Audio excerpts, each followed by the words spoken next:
ברוכים הבאים לפרק השלישי של הפודקאסט, לא ידעתי טוב לדעת. מדברים השקעות מבית A-Invest.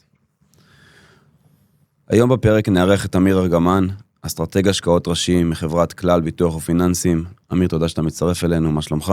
בשמחה, בוקר טוב אור. בוקר טוב, המטרה היום היא לעסוק בעצם בסיכום הרבעון השני של שנת 2026, לנסות להסתכל קצת קדימה ולהבין מה צופה לנו העתיד, עד כמה שאפשר להסתכל על העתיד. המטרה היא בעצם לנתח מה היה, לסכם את החצי שנה הראשונה, ולהבין מה עברנו עד עכשיו. אז אני אשמח שנתחיל דווקא בשוק המניות, לסיכום שלו בחצי שנה האחרונה, איך התנהג השוק? קיבלנו, למרות שעם הרבה יותר עצבנות, אבל קיבלנו המשך של 3 שנים מאוד טובות. בסך הכל שמסתכלים מתחילת שנה, כמו שכולנו יודעים, המניות ממשיכות להוביל את המהלך בשווקים, אנחנו רואים תשואות במרבית השווקים דו-ספרתיות מתחילת שנה. כן, ואנחנו בטח ניגע בזה בהמשך, אבל כן יש איזה דברים הובילו את השווקים, כי פה הייתה הרבה יותר עצבנות, מהסיבה הפשוטה שגם החיים שלנו הרבה יותר עצבניים, מלחמות, AI, חששות, נדבר על זה בהמשך. לגמרי, אז אם התרגלנו שהעולם הפיננסי מובל בשנים האחרונות על ידי הקטר הטכנולוגי, בשנתיים 3 האחרונות יש גם את כל עניין מהפכת ה-AI, מה הם השווקים או מה הם הסקטורים שהובילו את השוק בחצי שנה האחרונה? אז גם עכשיו, גם בחצי שנה האחרונה, אנחנו רואים את הטכנולוגיה גורם משמעותי מאוד בהובלת השווקים. חשוב שהמאזינים שלנו והצופים ישמעו וידעו שאנחנו מדברים פה על מהפכה אמיתית. אוקיי? זה לא סלוגן של שוק ההון. כל צורת הכלכלה, האופן שבו הדברים עובדים, יש לנו סוג של מהפכה תעשייתית חדשה, וזה בא לידי ביטוי. זה בא לידי ביטוי גם בביצועים של החברות, וחשוב לומר שכל ההפנינג הזה נסמך על צמיחת רווחיות מאוד מאוד חזקה. אוקיי? בניגוד נניח לבועות כמו שנת 2000, אז פה אנחנו רואים רווחיות עולה יפה. אבל זה שהחברות מרוויחות יותר, זה פונקציה של הכנסנו יותר, או פונקציה שאנחנו מוצאים פחות, כי אנחנו יעילים יותר, וצמצמנו גם את כוח האדם, כי הכל יותר יעיל, ופעם הייתי צריך צוות של מתכנתים, והיה מספיק לי איש אחד שמתפעל את קלוד, או את אחד המתחרים שלו בצורה ממש טובה. זו שאלה מצוינת, כי חשוב גם להבין שבמהפכה הזו יש שלבים. השלב הראשון שאנחנו עכשיו חווים אותו, ושהוא גם המקור לרווחיות הגדולה, הוא שלב בניית התשתית. זאת אומרת, היום, בימים אלה, בשנים האחרונות, נבנה תשתית אדירה, שאנחנו כבר יודעים שקרוב $1 טריליון השקעות רק בארצות הברית הולכת לבנייה שלה, וזה מקור הרווחיות המרכזי. הנקודה השנייה זה שלב הבא, והוא בסימן שאלה. הוא בסימן שאלה לא אם הוא יקרה, אלא באיזה קצב ואיך הוא יקרה, שזה השלב שבו חברות יאמצו את הטכנולוגיה הזו, ישתמשו בתשתית החדשה, כדי שהם יוכלו להיות יותר יעילות, יותר רווחיות וכן הלאה. אנחנו עוד לא שם, רק בהתחלה של זה. מעולה, אז אם אנחנו צריכים לככה להסתכל על נגיד על החברות המובילות בשוק האמריקאי, אותם Magnificent 7, שהן חברות שרובן מושתתות על טכנולוגיה ומתקדמת ו-AI, כמה הם גררו את השוק למעלה? כי ראינו שבשנים האחרונות הם גררו או משכו את השוק למעלה בצורה משמעותית, זה גם היה ככה משמעותי בחצי שנה האחרונה? פחות. זאת אומרת, ושוב, זה קשור גם למה שאמרתי קודם לגבי שלבי התהליך. מי שבעצם מוביל, זה דווקא מי שאנחנו קוראים לו ה-I-Beta, אוקיי?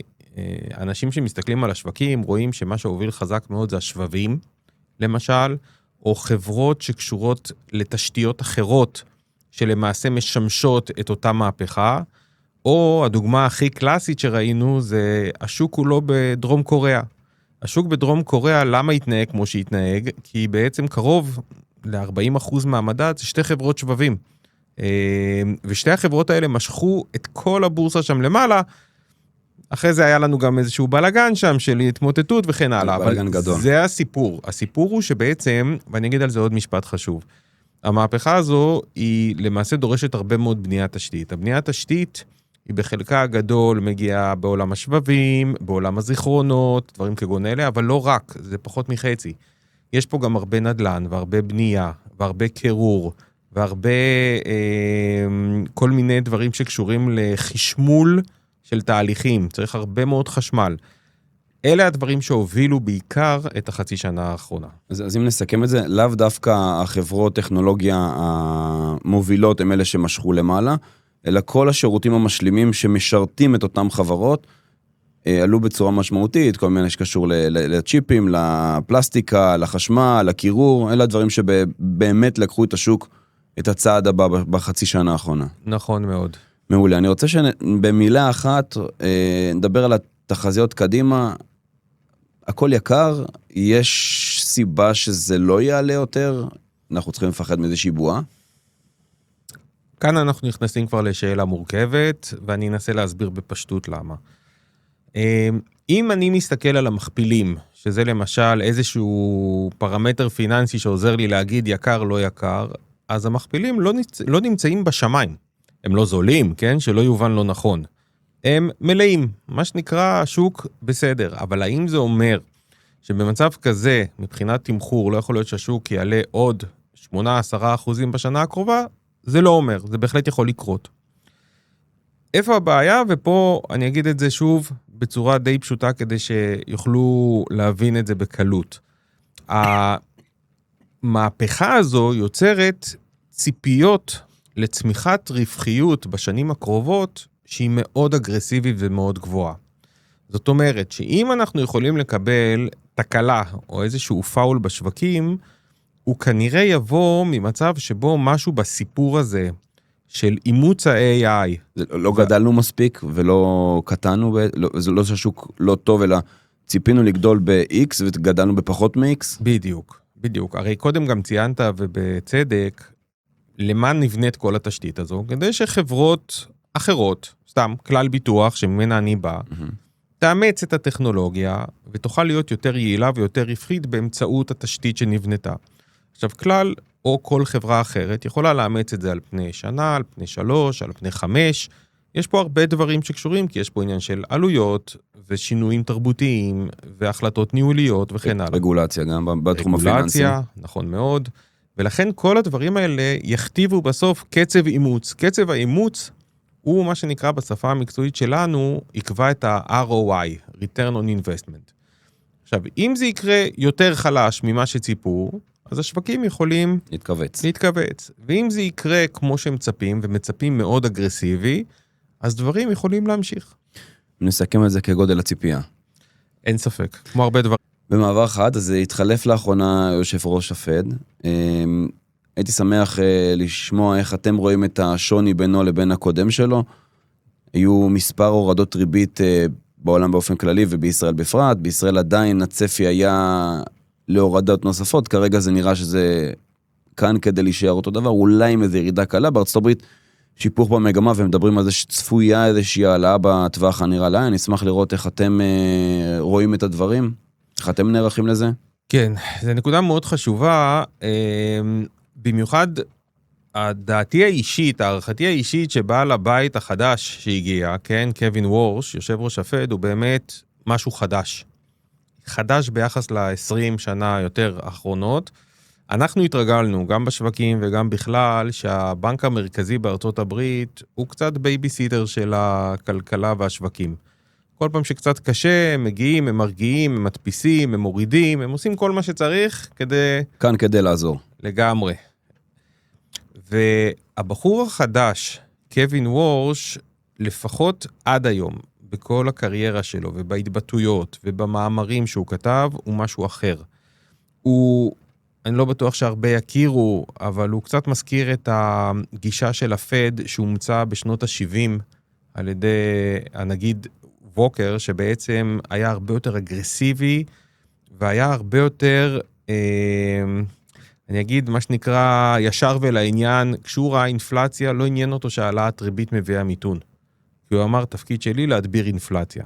עכשיו, קווין וורש הוא קצת יותר מהסוג הזה, אני לא אומר שהוא יאמץ לחלוטין את ההתנהגות הזו, אבל כן חשוב לומר שלדעתי, תהיה פה איזושהי תקופת היכרות של השווקים איתו, ואם הוא באמת, מה שנקרא, לא אחד בפה ואחד בלב, והולך לעשות את מה שהוא אמר, אז אני חושב שהוא גם הופך להיות מבחינת השווקים, גם גורם סיכון מסוים. אוקיי? אני אתן דוגמה. יש מה שנקרא בעולם של המדיניות המוניטרית של הבנקים המרכזיים, יש צעד מדיניות שנקרא הרחבה כמותית. זה משהו שעשו אותו המון מ-2008. התופעה היא שזה בסופו של דבר מזרים כסף לשווקים, מוריד את הריביות ועושה יותר קל, גם למערכת הפיננסית וגם לכלכלה. קווין וורש אמר, אני לא שם, זה לא יקרה, להפך. את מה שהתפיסו בעבר אני רוצה להקטין, אני רוצה לשוב חזרה. טוב, בשנים האחרונות גם היו הדפסות בלי סוף עוד מתקופת הקורונה. אפילו הרבה לפני. מ-2008, מהמשבר הפיננסי הגדול, הבנקים המרכזיים לא רק בארצות הברית, בכל העולם, האצבע הייתה מאוד קלה על ההדק, וזה חלק גם מהסיבה שהשווקים היו כל כך טובים ב-20 שנה האלה. מעניין, נראה איך השוק מסתגל אליו. נעבור לנושא שהוא יותר קרוב ליומיום שלנו, המלחמה עם איראן, גם אנחנו וגם ארצות הברית וגם כל מיני מדינות נוספות באזור נהנות בשנה ומשהו האחרונות ממתיחות רבה. אז הסיכון הגיאופוליטי קיים תמיד, גם עם השכנים הקרובים וגם עכשיו באחרונה עם השכנים הקצת יותר רחוקים. אני כן ארצה לראות ולהבין איך אתה חושב שזה השפיע על השוק. האם זה כבר מתומחר? האם איזושהי פעולה נוספת שבאוויר כל הזמן היא כבר מתומחרת בשוק? אנחנו צריכים לחשוש ממנה מבחינת השווקים. האמת העצובה היא שהשווקים פחות אכפת להם ממלחמה ודם.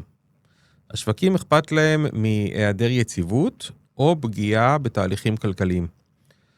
ולכן צריך לבודד את האירוע. מה מפחיד באמת את השווקים? ופה אני אפריד בין ישראל לבין העולם. זה אינטרסים שונים לחלוטין.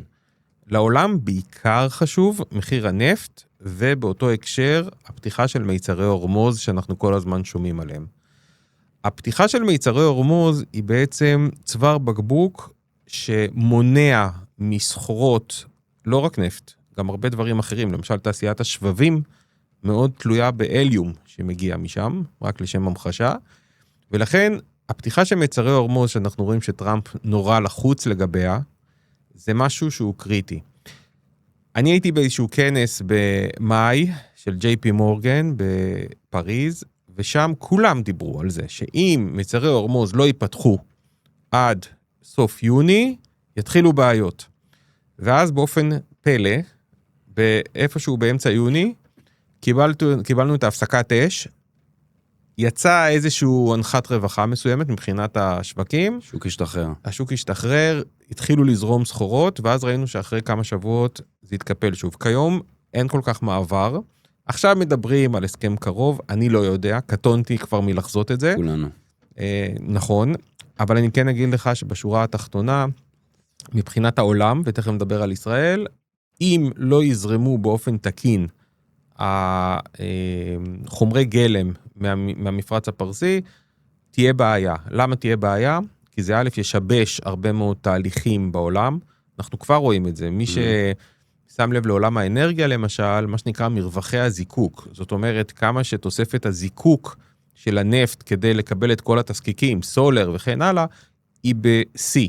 זאת אומרת שנוצר איזשהו מצב שהיום כל השיבוש הזה יוצר, וזה חלק מהמחיר דלק שכולנו משלמים, לא רק פה גם בעולם.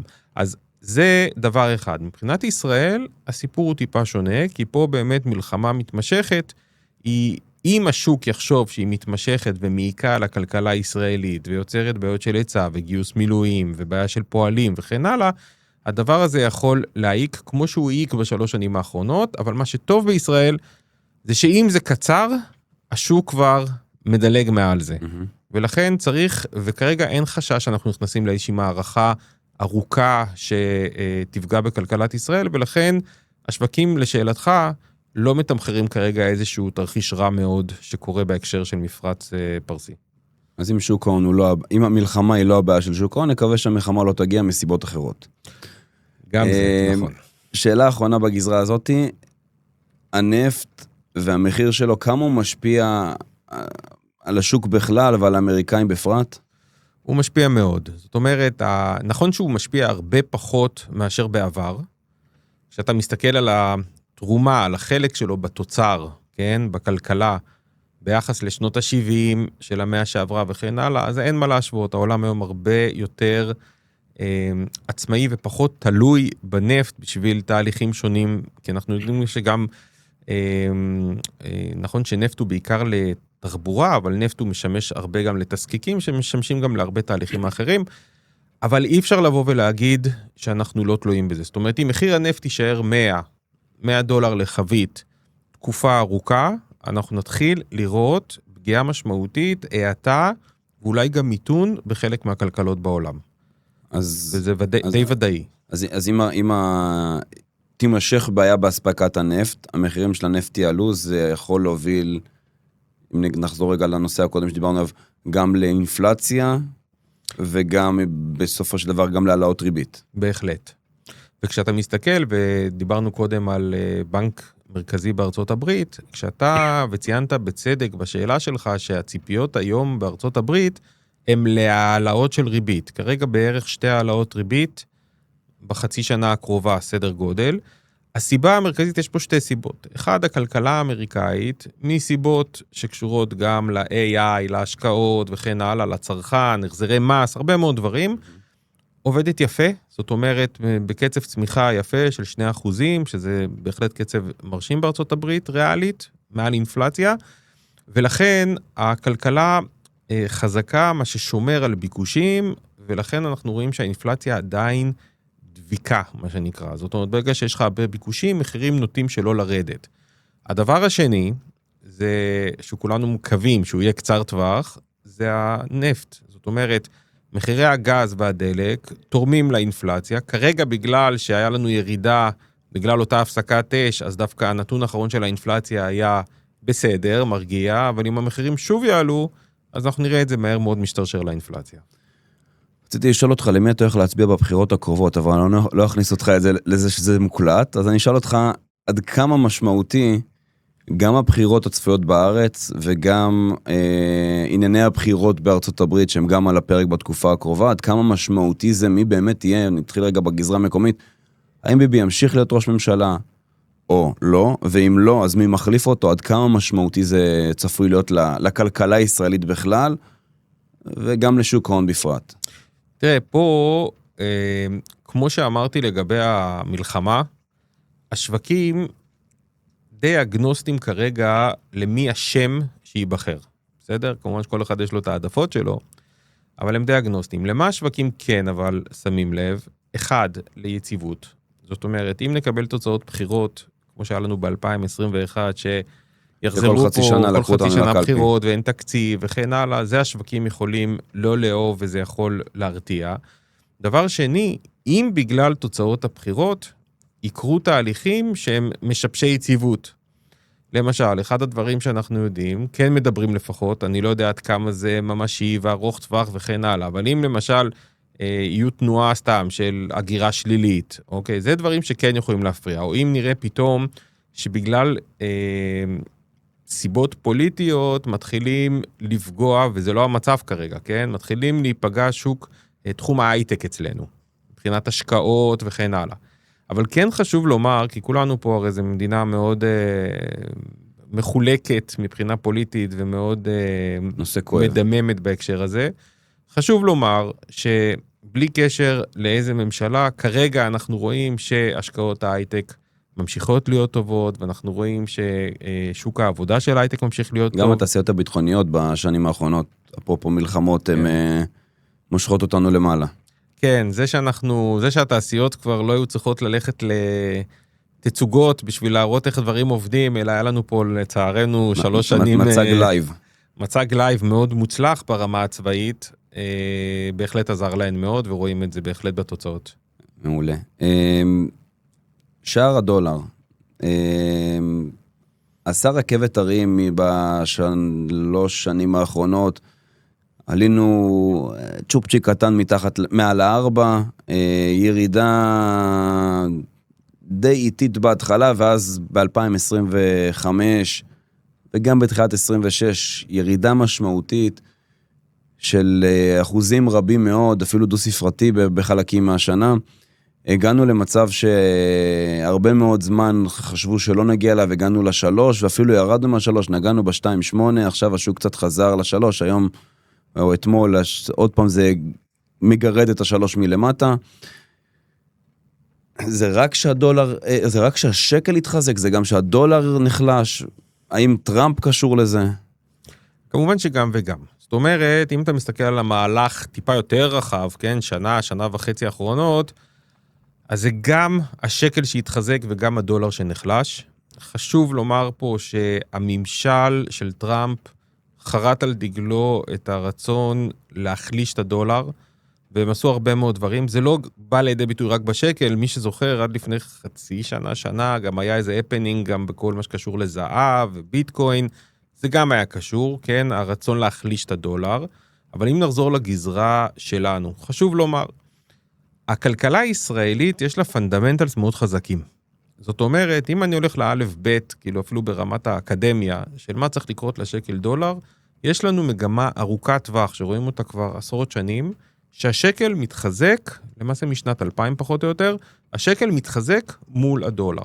למה זה? בגלל שיש לנו מאזן סחר וחשבון שוטף, שזה פרמטרים מקרו-כלכליים שתומכים במטבע המקומי, כי זה אומר שנכנס יותר כסף זר לתוך ישראל.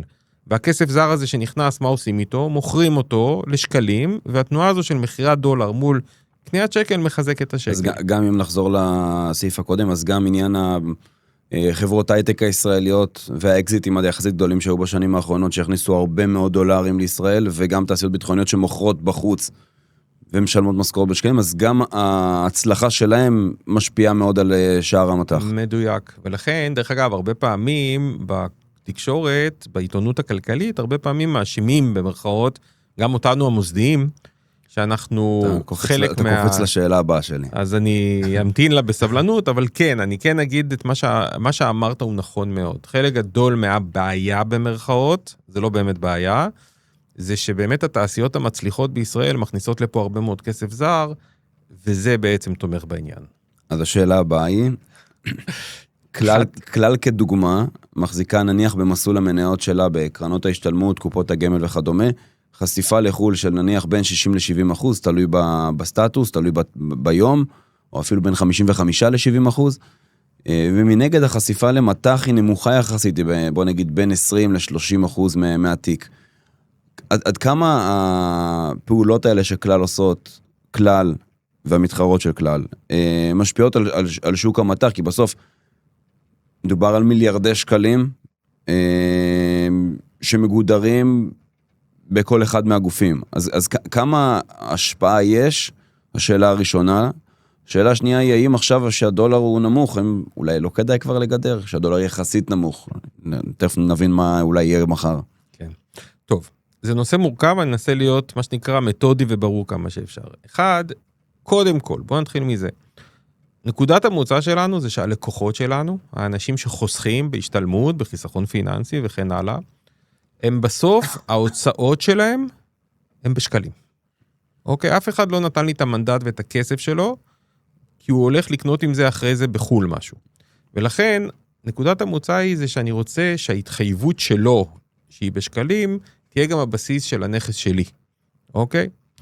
אז זה נקודה אחת. למה אני יותר מגדר, למה אני יותר נצמד לשקל? כלומר, זה אסטרטגיה שהיא לאו דווקא קשורה למה קורה עם שער החליפין. כלומר, גם אם הדולר עכשיו יעלה ל3.5 או ירד ל2.5, אני אקח את שני כיוונים, אתם עדיין תישארו בגישה של, אני צרכן ישראלי, כל ההוצאות שלי, ההכנסות שלי, של רובנו הם בשקלים, ההוצאות שכולנו הם בשקלים. נכון. בוא נהיה בשקלים. תחשוב לרגע, בוא נניח שאני חושב, בחוכמתי הרבה, במרכאות, שהדולר עדיף על השקל, ואני לוקח ושם עכשיו את כל קרן ההשתלמות של מישהו בדולרים. והבן אדם עכשיו לפני קניית דירה, ויצא מזל רע, ובשנה הזו הייתה מלחמה, כמו שראינו לפני 2-3, והשקל דולר, השקל נחלש 20%. המשמעות היא שהוא לא קונה את הדירה. החלטתי בשבילו שיש לו 20% פחות נכסים בשביל להשתמש בהם, בהשתלמות. וזה משהו שצריך להבין בבסיס, למה אני עדיין בשקל. עכשיו בוא נלך שנייה עוד רובד אחד למטה, כי זה חשוב מה שאתה שאלת.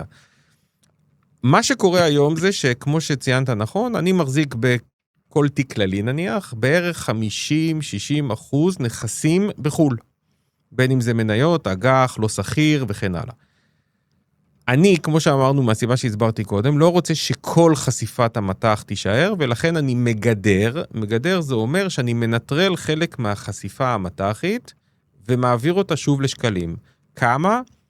בין 50-60% אני מגדר מהחשיפה. זאת אומרת, מ-50-60 אני יורד לאזור 20. בסדר? זה העובדות. עכשיו, התהליך הזה, יש בו באמת, בתקופות מסוימות יותר ולפעמים פחות, בתהליך של הגידור, יש מצב שבו אני מחזק למעשה את השקל, ומחליש את הדולר, אוקיי? אבל צריך עדיין לזכור, כן? אנחנו בישראל חברה צעירה, עם הרבה מאוד הפרשות פנסיוניות. בנטו, אנחנו המוסדיים, עדיין כל הזמן קונים מטח. למה? זה מאוד פשוט. תחשוב שעכשיו כל האנשים הפרישו 100 שקל בדרך המשכורות שלהם. מה אני עושה? אני לוקח את ה-100 שקל, קונה 50% נכסים בדולרים, ומגדר חזרה 30, אבל עדיין בנטו, קנית 20. אני כל הזמן קונה. יש תקופות מסוימות, כמו שהיו לפני כמה חודשים, שהשקל אז רץ מ-3.40 ל-2.80, שדברים קורים מאוד אגרסיבי, ואז ההשפעה המוסדית היא יותר גדולה. אבל זו לא הסיבה העיקרית לתנועות החדות שאנחנו חווים בשנתיים-שלוש האחרונות במטבע. נכון. בטח לא ברמה המבנית שדיברנו עליה. זה הכלכלה, זה הזרימת כספים שמגיעה לפה מההייטק ומהדיפנס, כמו שאתה ציינת קודם. מעניין. שוק הנדל"ן בישראל, אני מניח שלרוב המאזינים שלנו יש דירה, אחת לפחות, אלה שלא כנראה עוד בדרך אליה. בישראל זה די נורמה, בניגוד להרבה מקומות בעולם, שצריך שיהיה נכס נדל"ן בבעלותנו.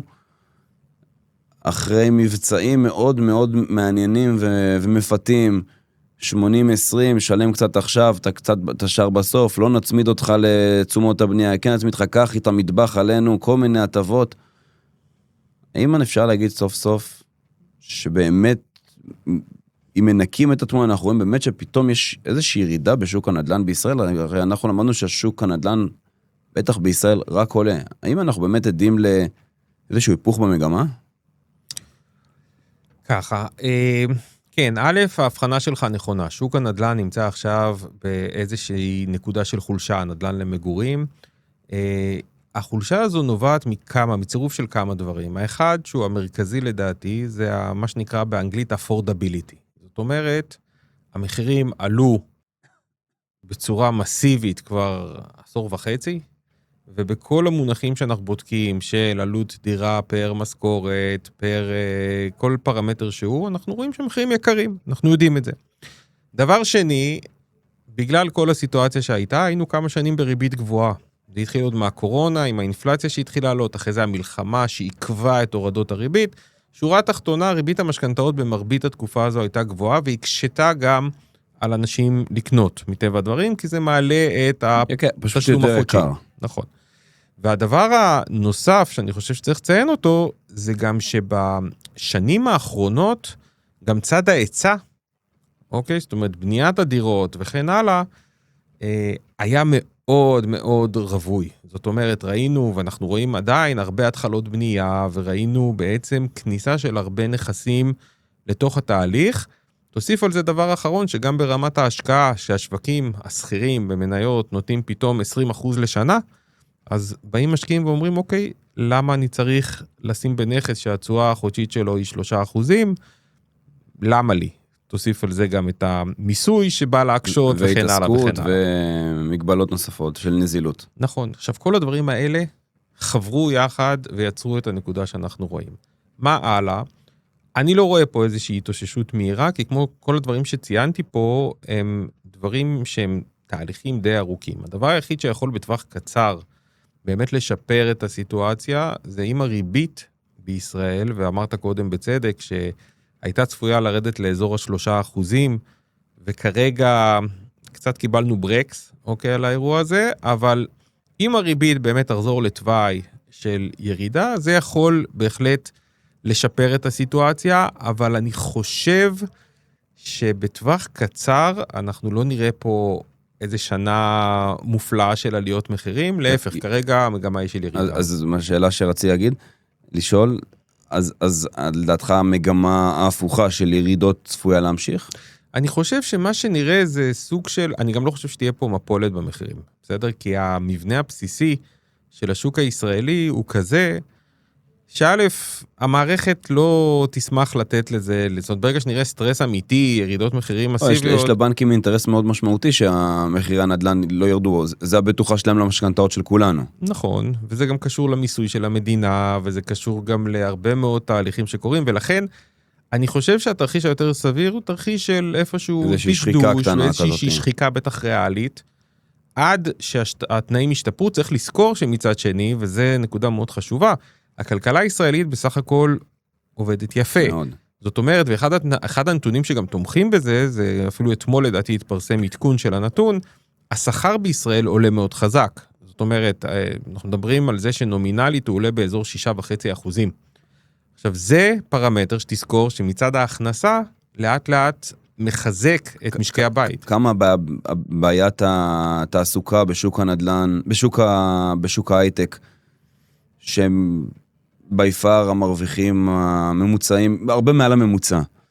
כמה זה שעכשיו בתעשיית ההייטק יש גל של פיטורים, שאני מקווה שלא ימשיך, אבל לשם זה נראה, כמה זה אמור להשפיע על מחירי הנדל"ן, כי בסוף הרבה מהעסקאות עושים הייטקיסטים, כי הם מרוויחים פי 2, 3, 4 מהשכר 5, מהשכר הממוצע במשק. זו שאלה טובה. אני יכול להגיד לך שבנתוני מקרו, הגל פיטורים הזה שאתה מדבר עליו, הוא עוד לא קורה. זאת אומרת, אנחנו כן שומעים הרבה כותרות של פה 200, פה, וזה כמובן תהליך בעייתי. זה עוד לא המסה האמיתית. בדיוק, זה לא המקרו, וזה גם הרבה דברים שנובעים לא בגלל חולשה כלכלית, אלא יותר בגלל נקודות מיקרו של מטבע ושל השפעות AI, כי צריך לזכור שב-AI יש גם הרבה קורבנות. AI פתאום יוצר תהליכים שמחשב יודע לעשות, שבעבר הייתה חברה יהודית עם 200, 300, 400 עובדים, שזה מה שהיא עושה. אוקיי? ופתאום AI עושה את זה ובצ'יקים מיותרת. נכון. מיותרת או צריכה להמציא את עצמה מחדש, אוקיי? כן. נשאר רגע בשוק הנדל"ן בישראל, נעבור רגע לעולם הסחירות. אם דיברנו על זה שיש קצת ירידות במחירי הנדל"ן לרכישה, ויש התחלות בנייה רבות, מה שתמיד רצינו שיהיה פה, ותמיד סיפרו לנו שמה שיוריד את השוק, איך זה משפיע על שוק הסחירות בישראל? אז זהו, שבאופן, אני לא אגיד אבסורדי, אבל באופן קצת שונה מהרגיל, זה עוד לא משפיע. זאת אומרת, אחת הסיבות שדיברנו קודם על למה הבנק המרכזי אולי פה לא ירוץ להוריד ריבית וכן הלאה, אז יש לו כמה סיבות. אחת מהן למשל זה השכר שדיברתי. סיבה אחרת משמעותית זה ששוק הסחירות עדיין ממשיך לתרום לאינפלציה בצורה יפה. עכשיו, היסטורית, כשאתה בודק את זה, מחירי הסחירות אמורים לעקוב אחרי מחירי הנדלן. אוקיי? זאת אומרת שאם אני עובר למוד יורד במחירי הנדלן, אז גם הסחירות אמורה לרדת. גם הסחירות, אבל בגלל שיש לנו פה כל מיני דברים שגם כן חוברים לזה, גם נכנסו לפה הרבה מאוד עובדים זרים שצריכים לגור. אוקיי, 2, הנושא של ממד, שזה אירוע מאוד חשוב, כן? שיוצר איזושהי... אנשים מוכנים לשלם הרבה יותר על דירה עם ממד באותו אזור, מאשר על דירה בלי ממד, בגלל מה שחווינו פה ב3 שנים האחרונות. נכון מאוד. וחוץ מזה, ברגע שיש לנו גם, כמו שאמרתי קודם, affordability נמוך, זאת אומרת, היכולת לקנות יורדת, זה עדיין לוחץ הרבה מאוד אנשים שבמצב אחר היו יוצרים משק בית שקונה דירה, אז דוחף הרבה מאוד אנשים להישאר בסחירות. כל הדברים האלה יוצרים מצב שעדיין הסחירות ממשיכה כאילו מחירי הנדל"ן עוד לא יורדים. אם נראה את מחירי הנדל"ן ממשיכים לגלוש למטה, בסופו של דבר זה יהיה חייב גם להשפיע שם. מעניין, שוק הנדל"ן. בוא נדבר בכמה מילים על כלל. עברתם איזשהו שינוי בשנים האחרונות, כלל גוף ותיק, מנוסה, גדול, רציני, טרק רקורד היסטורי ארוך ועשיר, בשנים האחרונות מאיזשהו מקום טוב באמצע, די עבר להיות בחזית, מוביל את התוצאות של הגופים השונים בחלק מהמסלולים ובחלק מטווחי ההשקעה. מה לדעתך גרם לשינוי? זה החלפה של כוח האדם, זה איזשהו ידע נוסף, איזשהו שינוי בשוק, מה לדעתך גרם לזה? התשובה היא שלא שינוי דרמטי. אנחנו עם אותו כוח אדם ועובדים באותו פורמט, אין הנחתום מעיד, אבל גם באותה מקצועיות, גם כשהיינו מקום אחרון ב-2023, וגם שהיום אנחנו מובילים את הטבלאות. השיטת עבודה שלנו היא בדרך כלל מאוד פונדמנטלית, מאוד מקצועית, היא מנסה שכל דבר שאנחנו עושים יהיה מוצדק כלכלית.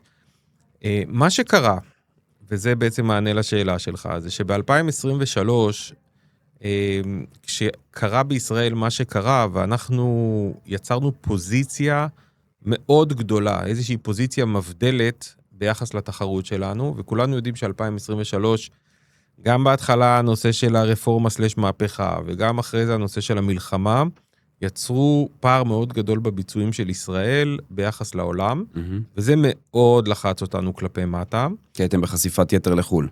לישראל. לישראל. נכון. Okay. כן, הביצועי חסר של ישראל מאוד הפריעו לנו. אוקיי. והביצועי יתר של ישראל בשנתיים האחרונות זה גם מה שמשך אתכם למעלה בעצם? אחד מהדברים, נכון. בטח מאמצע 24 ומחצית ראשונה 25, כשישראל עשתה את כל הריצה להדביק את מה שהעולם עשה, שם זה היה מאוד בעזרנו, אוקיי? וזה היה אחד מהמסברים הכי גדולים. אחרי זה לא רק, אנחנו לשמחתי גם עלינו ודיברנו קודם על ה-AI ועל המגמות שהובילו את השווקים, כמו שבבים וכן הלאה, עשינו שם גם מהלך מאוד מוצלח של מה שנקרא לתפוס את הבטא ולרכב עליה, ואלה שני הדברים אולי המרכזיים, זאת אומרת גם ביצועי מיקרו טובים, זאת אומרת גם בחירת מניות וגם הלוקציה, ולשמחתי זה הוביל אותנו היום לאיפה שאנחנו, אבל לשאלתך, וחשוב שגם המאזינים והצופים ידעו, זה לחלוטין לא איזשהו שינוי, לא פרסונלי ולא בשיטת העבודה, אלא אני חושב שהמזל הוא שדבקנו במקצועיות, במיוחד בישראל, שזה היה מאוד קשה. אתה יכול לתאר לעצמך שזה יצר לחץ מאוד חזק, ולשמחתי דבקנו במקצועיות, וזה היה בטובתנו. אז הסבלנות משתלמת, בקיצור. אם אתה חושב שאתה צודק, אז כן. יפה. דיברנו על הרבה מאוד דברים, חלקם חיוביים וחלקם שליליים. איך היית נותן טיפ למשקיע, איך להתנהג בתקופה שכזאת, שגם שער המטח זז בתדירות ובעוצמות יחסית, גם יש ירידות בשוק הנדל"ן, גם שוק ההון מצד אחד, בשנתיים וחצי, 3, ממש אחלה, בטח השוק הישראלי, אבל גם אם נסתכל קצת יותר אחורה, נגיד מהקורונה ועד היום, רק 2022 הייתה שלילית, כל השנים היו טובות, כלומר, יש הרבה קשיים, יש גם הזדמנויות, ככה טיפ קצר שאתה יכול לתת למי ששומע אותנו עכשיו, אחד מה לעשות, אחד מה לא לעשות. אני אהיה קצת נדוש, בסדר? אני מצטער, אבל זה האמת. אחד, אני חושב, זה בסדר לרכב על מומנטום ועל כל מיני דברים שעכשיו חמים, זה בסדר, אבל לדעת המגבלות. ונתנו קודם את הדוגמה של קוריאה, וזו דוגמה קלאסית. כי עולם ההשקעות היום, וזה משפט שחשוב שהשומעים ישמעו, הפך להיות הרבה יותר אלים. למה הוא הפך להיות יותר אלים בתנודות שלו? השווקים מאוד השתכללו, נכנס הרבה מאוד ריטייל, שגם המנוף שלו להשפיע הוא מאוד מאוד חזק. כשנדבר מנוף להשפיע, זה אומר שהריטייל הקוריאני הצליח לעשות הכפלה של המדד בזמן מאוד קצר, עם שימוש בתעודות צה"ל ממונפות, וזה הפך להיות פשוט, אתה יודע, יש כל מיני אנקדוטות שהן מחרידות, כאילו כשהשוק עכשיו ירד שם בצורה שהוא מחק חלק גדול מהעליות, אז ממש לפי מה שקראתי, התחילו לשים שם שוטרים על קשרים, כדי שלא יקפצו. זאת אומרת, יש שם הרבה מאוד אנשים שאיבדו, כי אתה יודע איך זה קורה תמיד בדברים כאלה, בהתחלה חלק זה, מה שנקרא, לפני הירידה נכנסים הרבה. כולם.